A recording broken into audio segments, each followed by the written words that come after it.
দর্শক, ধামরাইয়ের রথযাত্রার খবর জানাতে আমাদের সাথে এই মুহূর্তে যুক্ত হচ্ছেন সহকর্মী রাসেল হোসেন। আমরা যাচ্ছি তার কাছে।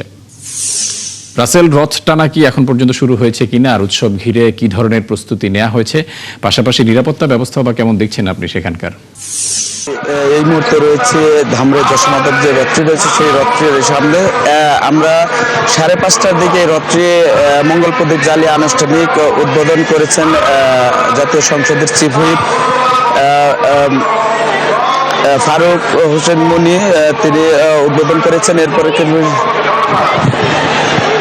পায়রা উড়ে কিন্তু উদ্বোধন করেন। আর এখন কিন্তু রথটি টানার জন্য প্রস্তুতি নেওয়া হচ্ছে। যে প্রধান অতিথি যিনি ছিলেন তিনি কিন্তু বক্তব্য দিয়েছেন ইতিমধ্যেই। অল্প কিছুক্ষণের মধ্যেই কিন্তু এই রথটি টানা হবে।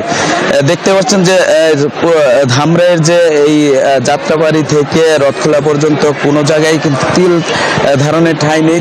দর্শক যে ভক্তরা যারা আছেন তারা কিন্তু যে যেখানে পারছেন, ছাদে সহ রাস্তায় যে যেখানে পারছেন তারা কিন্তু অবস্থান নিয়েছে রথটি টান দেখার জন্য। যা আমরা আইন শৃঙ্খলার বিষয়ে যদি বলি, আমরা এই বিষয়ে ধামরাই থানার অফিসার ইনচার্জ যিনি রয়েছেন তার সাথে কথা বলেছিলাম। তিনি যেমনটি বলছেন যে তাদের থানা পুলিশের পাশাপাশি অতিরিক্ত 300 পুলিশ মোতায়েন রয়েছেন। সেই সাথে সাদা পোশাকেও শতাধিক পুলিশ এই নিরাপত্তার কাজ করছেন।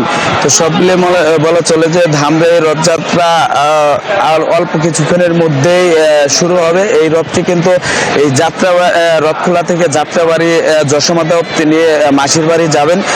সেইখানে কিন্তু 8 দিন অবস্থান করার পর 9 দিনের মাথায় তিনি যে তার নিজ গৃহালয়ে ফিরবেন। তো যে সময় এই যাত্রাবাড়িতে যে 8 দিন অবস্থান করবেন সেইখানেও কিন্তু পুলিশ সার্বক্ষণিক 1 মাস ব্যাপী মেলার আয়োজন চলছে।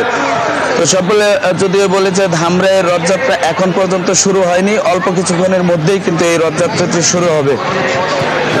রাসেল, আপনাকে অসংখ্য ধন্যবাদ। দর্শক, ধামরাই রথযাত্রার খবর জানাচ্ছিলেন সহকর্মী রাসেল হোসেন। যাচ্ছি পরবর্তী প্রসঙ্গে।